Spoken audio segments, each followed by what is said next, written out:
12 डिसेंबर 1997 दादरच्या फुल मार्केटमध्ये डोळ्यावर रेबॅन आणि डोक्यावर लाल टोपी घातलेला सावळ्या रंगाचा एक माणूस टू व्हीलरवर आला.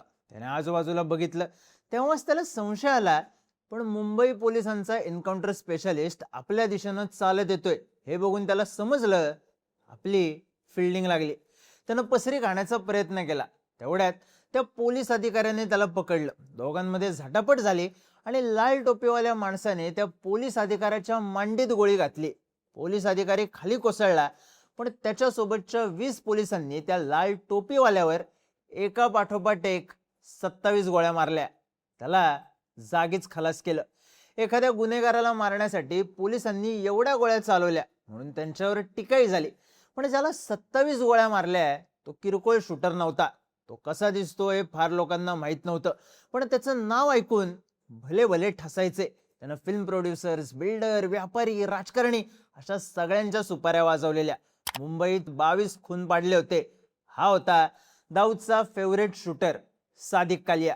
आणि त्यानं ज्या पोलीस अधिकाऱ्याच्या मांडीत गोळी घातली ते अधिकारी एन्काउंटर स्पेशलिस्ट दया नायक. सादिक कालियाचं एन्काउंटर 29 वर्षांनी चर्चेत आलंय. कारण ठरलंय त्या एन्काउंटरचा बदला.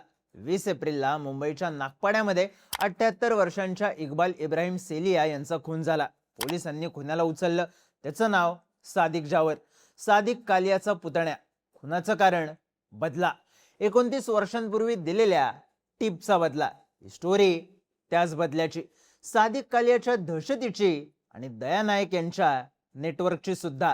नमस्कार, मी चिन्मय आणि तुम्ही पाहताय बोलभिडू. 20 एप्रिलला मुंबईच्या नागपाड्यामधल्या एका घरात सादिक जावर आणि नौशाद मिथानी शिरले. 78 वर्षे इक्बाल घरात एकटेच होते. सादिक आणि नौशादने इक्बाल यांच्याशी बोलायला सुरुवात केली. गप्पा मारता मारता सादिकने कमरेला लावलेला चाकू काढला आणि इक्बाल सेलिया यांच्यावर 20 वार केले. 1-2 नाही, 20 वार. एवढ्यावरच थांबला नाही, सादिकने त्यांचा गळाही चिरला. इक्बाल यांच्या कुटुंबियांनी पोलिसांना माहिती दिली. तातडीने सूत्र हल्ली, सीसीटीव्ही, लोकेशन ट्रॅकिंग सगळ्या पद्धती वापरण्यात आल्या आणि सादिक आणि नौशादला 24 एप्रिलला नागपूरमधून अटक करण्यात आली. पोलिसांच्या चौकशीत या हत्येचं कारण समोर आलं. बदला. सादिक कालियाच्या एन्काउंटरचा बदला. 93च्या स्फोटानंतर मुंबईमधलं अंडरवर्ल्ड बरंच बदललं होतं. डी कंपनीला थेट शह द्यायला नानाने म्हणजे छोटा राजनने आपली गँग वाढवायला सुरुवात केली. अरुण गवळी, अमर नाईक हे सुद्धा ऍक्टिव्ह होते. पण खरी टशन होती दाऊद विरुद्ध गवळी. मुंबईचा राडा सुरू झाला तेव्हा आगरी पाड्यात आपल्या कुटुंबासोबत राहणारा सादिक जावर फुटबॉल खेळण्यात व्यस्त होता. पण घरात मोठा असल्यानं जबाबदारी आली आणि सादिकनं काळा चौकी भागात हातगाडीवर चपला विकायला सुरुवात केली. तेव्हा काळा चौकी एरियावर होल्ड होता अमर नाईक गँगचा. नाईक गँगची पोरं सादिकच्या गाडीवर आली. हप्ता मागितला. त्यात सद्या मामा उर्फ सदा सावंत आघाडीवर होता. सादिकचा त्याच्यासोबत राडा झाला. रागाच्या भरात सद्या मामाने सादिकला मुस्काडला.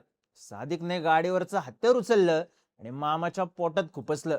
जागेवर खून केला. अमर नाईक गँग मधल्या मोठ्या हस्तीला संपवल्यानं सादिकचं नाव झालं. पोलिसांनी टाळा लावला. आर्थर रोडला जेल एंट्री झाली. तिथं दगडी चाळीचे बरेच शूटर्स आतमध्ये होते. सादिकची त्यांच्याशी ओळख झाली. चाळीच्या पोरांनी सादिकला बेल मिळवून दिली.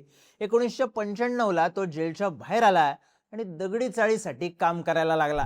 स्फोटानंतर अंडरवर्ल्डमध्येही हिंदू मुस्लिम विभागणी झाली होती. रे डॅडीने सादिक जावरला आपल्या सोबत ठेवलं. पण सादिक अरुण गवळीच्या विश्वासू माणसांमध्ये पोचला नाही. त्याचं नाव होत नव्हतं. लोक त्याला ठसत नव्हती. त्यातूनच तो भेटला इफ्तिकार मलबारीला. इफ्तिकार छोटा शकीलचा खास. तो डी कंपनीसाठी पोरं हेरायचा. त्याने शकीलकडे सादिकसाठी शब्द टाकला, पण शकील उलट्या खोपडीचा होता. दगडी चाळीच्या पोराला त्याने सहज आपल्याकडे घेतलं नाही. त्यानं त्याला आधी एक सुपारी दिली. गवळीच्या गँगमध्ये काम करणाऱ्या एका शूटरला मारायची. विषय एवढाच होता, तो शूटर सादिकच्या सख्ख्या बहिणीचा नवरा होता. पण सादिकने पुढे मागं पाहिलं नाही. बहिणीच्या नवऱ्याला चॉपरने भुसकून मारलं. शकील इम्प्रेस झाला. त्याने त्याची ओळख सलीम चिकनासोबत करून दिली. सादिक आणि सलीम मग दाऊदसाठी सुपाऱ्या वाजवायला लागले. आज सादिक सलीम चिकनासोबत गाडीवर बसून यायचा, सुपारी वाजवायचा आणि परत गाडीवर बसून फरार व्हायचा. सलीम सुसाट गाडी पळवायचा. त्याची गाडी कोणाच्या हाताला लागायची नाही. त्यात तो दिसायला गोरा. त्यामुळे त्याला नाव पडलं सलीम चिकना. तर सावळ्या रंगाचा सादिक एकदा अंधारात गेला की भूतासारखा गायब व्हायचा. त्याच्या रंगामुळेच त्याला नाव पडलं सादिक कालिया. 1995 ते 1997 या 2 वर्षात सादिकने गीतकार गुलशन कुमार, फिल्म प्रोड्युसर मुकेश दुग्गल यांच्या सकट अनेक नामचीन लोकांचे खून केले. तो कुठून येऊन हल्ला करेल कुणालाही सांगता यायचं नाही. बिल्डर्स, फिल्म प्रोड्युसर्स आणि राजकारणी त्याच्या नावानं टरकायचे. आता त्याचं नाव झालं होतं. हे सगळं सुरू असताना मुंबईतल्या गँगवॉरला राजकीय अँगल सुद्धा आला होता. अरुण गवळीच्या मागे अटक, जेल असं चक्र लागलेलं. त्याची अटक टाळावी म्हणून सेनेचे खासदार मोहन रावळे उपोषणाला बसले.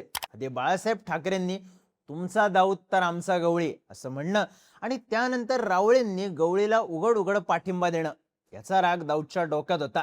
त्याने मोहन रावळेंचा गेम करण्याच्या ऑर्डर दिल्या. टार्गेटवर शिवसेनेचा खासदार होता, काम मोठं होतं म्हणून सुपारी वाजवण्याची जबाबदारी आली सादिक कालियावर.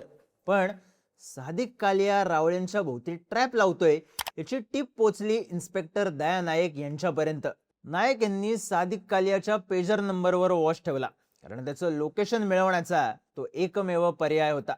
त्यांनी पेजर कंपनीत जाऊन त्याच्या नंबरची चौकशी केली. त्यांना कळलं सादिकच्या पेजरचं रिचार्ज संपले.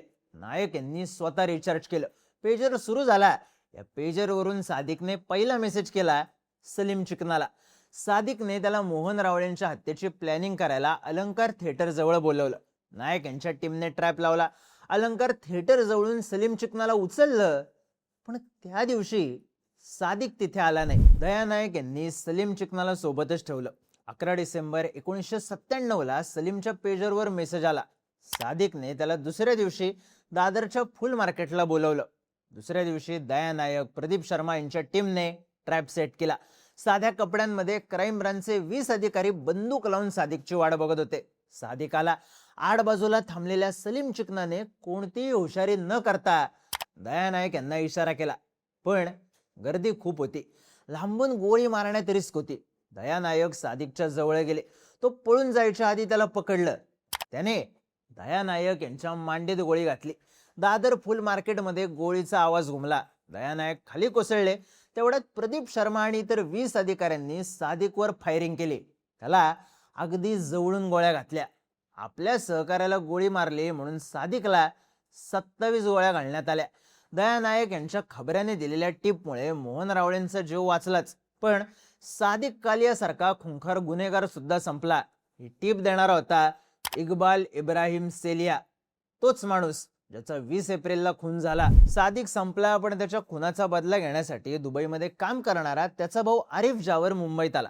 पण शकीलने त्याला भावाचा बदला घेण्यापासून रोखलं आणि आपल्यासाठी सुपाऱ्या वाजवायला लावलं. पुढे आरिफचा एन्काउंटर झाला, पण या दोघांना आणखी एक भाऊ आकिब जावर. आकिबने आपल्या मुलाचं नाव सादिक ठेवलं, आपल्या भावाची आठवण म्हणून. हा छोटा सादिक जावर लहानपणापासून आपला काका, काकाची दहशत याबद्दल ऐकत ऐकतच मोठा झाला. त्याने काकाबद्दल, काकाच्या नेटवर्क बद्दल आणि काकाच्या मृत्यूबद्दलही सगळी माहिती काढली. तेव्हा त्याच्या लक्षात आलं काकाची टीप इक्बाल सेलियानेच दिली होती.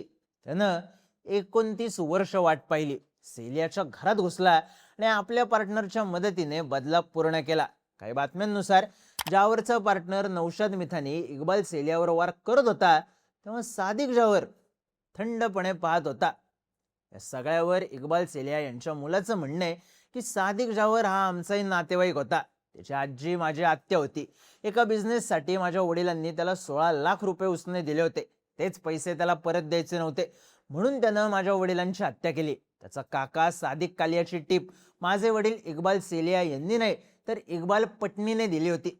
इक्बाल सेलियाच्या मुलाने पैशाच्या कारणावरून हत्या झाल्याचं सांगितलं असलं तरी सादिक जावरने हत्येची कबुली देताना कारण सांगितलं आपल्या काकाच्या सादिक कालियाच्या हत्येचा बदला. एक टीप, 27 गोळ्या, 20 वार आणि 29 वर्षांनी घेतलेला बदला.